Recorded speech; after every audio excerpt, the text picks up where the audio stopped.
reseña de la escuela como performance ritual, texto publicado en 1995, escrito por Peter McLaren.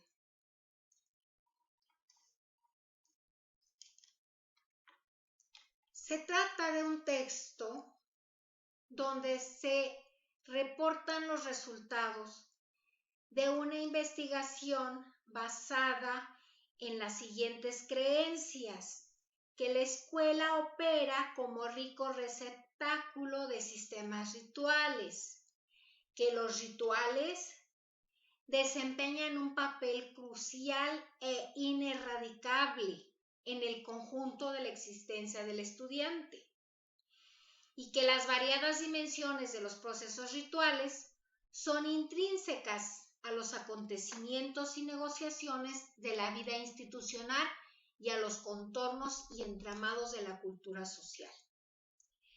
El ritual, como un producto cultural construido como referencia colectiva de la experiencia simbólica y situada de la clase social de un grupo.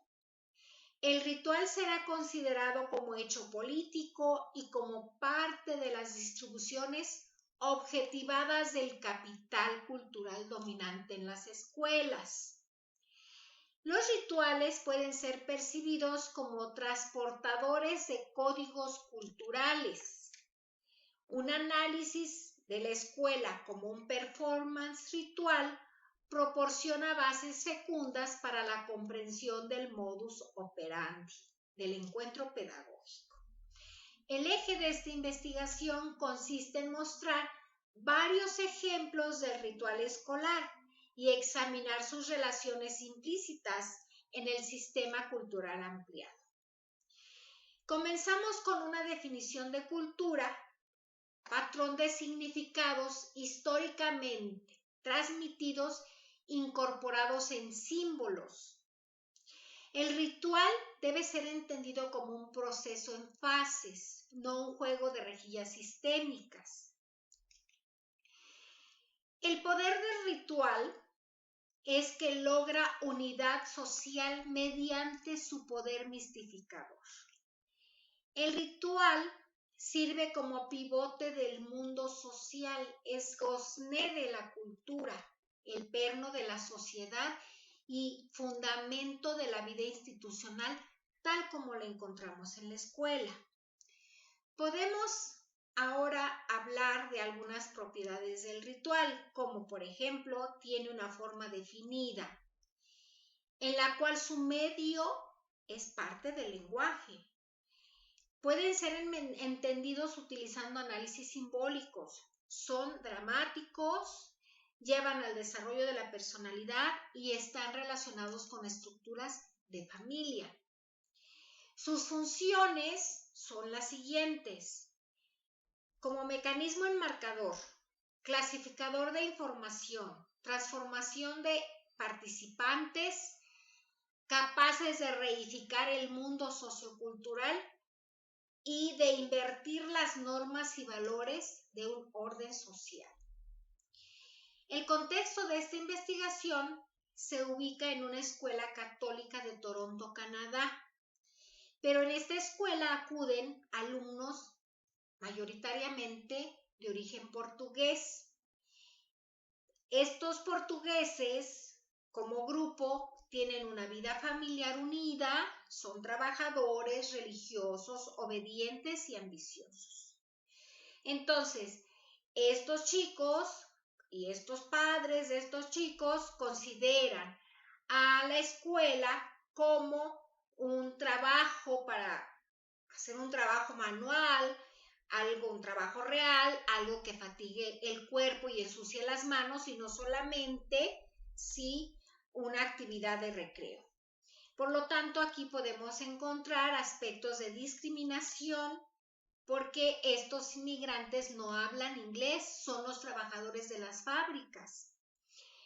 Pasamos ahora a la clasificación de los rituales, que puede ser como sigue: macrorritual, microrritual, ritual de revitalización, rituales de intensificación y de resistencia.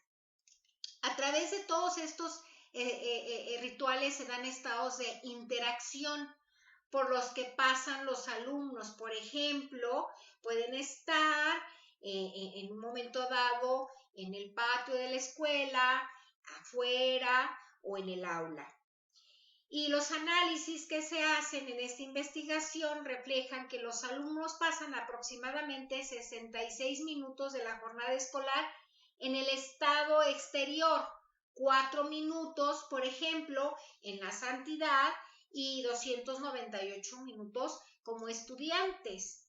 Esta transición se da al atravesar de un umbral hacia un reino cultural distinto, acompañado por una transición paralela en el espacio de la calle y el patio hacia el edificio escolar.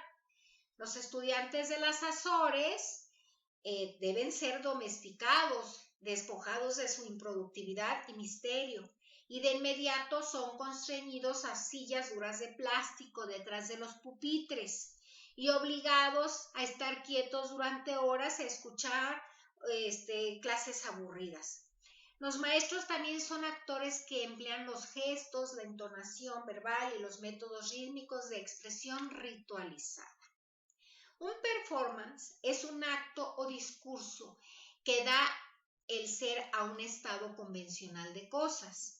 Entonces, lo performativo constituye un criterio en términos de qué estado de cosas es considerado correcto y cuál equivocado. La fuerza performativa del lenguaje instruccional de los maestros desempeña un papel tan importante como el del contenido. Así que en promedio el intercambio verbal ocupaba casi las 3/4 partes de cada clase.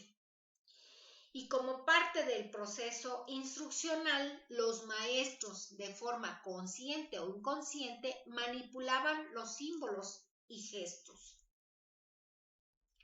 Los rituales del salón de clase representan un campo del discurso o modo dominante de representación que neutraliza, santifica ciertas formas de conocimiento y prácticas simbólicas sobre otras. Y por supuesto, no poseen neutralidad. Se encuentran delimitados por ideologías que delatan la existencia de una subestructura ritual. Un acto ritual conforma un discurso que es tanto constitutivo del poder como su producto. Y su función en el aula, es privilegiar interpretaciones particulares. Aquí encontramos algunos postulados como la incuestionabilidad, que puede ser generada por el sistema de autoridad, una ideología política o por otros elementos. Son eficaces los rituales porque son invariables y crean una sensación de certidumbre. Todo lo anterior se logra a través de los paradigmas que sirven como guiones culturalmente inducidos que existen en la cabeza de maestros y estudiantes. Estas escuelas han sido fundadas para crear trabajadores competentes y obedientes. Se hace, por supuesto, a través de los programas ocultos, los cuales tienden a apoyar la idea de que la escuela sirve para ubicar a los estudiantes en el sistema sociocultural desde la perspectiva de peculiaridades asignadas. En esta investigación, el ethos, es decir, los valores profundos de la escuela, enfatizan valores asociados con los buenos trabajadores, por ejemplo, dedicación, puntualidad, docilidad y confiabilidad. El dogma es importante porque se considera que si asisten a misa se comunican con lo eterno. Y la misa lavaría los pecados ante su contacto, ¿sí?, con el mal. Y el castigo funcionaba a nivel simbólico para dar al estudiante el adelanto de lo que les espera a aquellos que son imprudentes y transgreden las normas. Los ritos de instrucción perciben los estudiantes que los maestros intentan transformar esta conducta imprudente y resistente en dócil, manejable, aséptico y obediente para prepararlos para el taller. Y el papel de los padres, pues, es conformista. Así, los esfuerzos de la escuela católica por ayudar al pobre y oprimido se espiritualizan cuando los valores católicos están impalpablemente unidos a la cultura de dominación y la explotación. Los ritos instruccionales poseían en forma codificada la estructura total de la dominación ideológica. Así, el inmigrante de Portugal era visto como de clase trabajadora y por lo tanto de pobreza cultural. Los hallazgos de la investigación arrojan que los estudiantes portugueses eran identificados como una versión opuesta a la que imaginariamente se tenía del hombre normal. Entonces, desde el inicio hasta el discurso de clausura, la escuela fue descrita como el gran igualador de la sociedad, la base de la cultura. Los ritos instruccionales proporcionaban pistas tanto para pensar como para hacer. Las escuelas, como la hemos entendido en los capítulos previos, son instituciones estructuradas de manera intrincada y saturadas, ritualmente, que sirven como receptáculos de sistemas simbólicos completos. El control social, sí, se logra a través de los ritos instruccionales y se conserva la desigualdad. El autor propone a la ritología como disciplina emergente que plantea un desafío formidable a los teóricos y planificadores de programas. La ritología pone a disposición tanto del reformista educativo como del investigador su utilidad heurística como lentes conceptuales para entender y evaluar las dimensiones simbólicas de la escuela.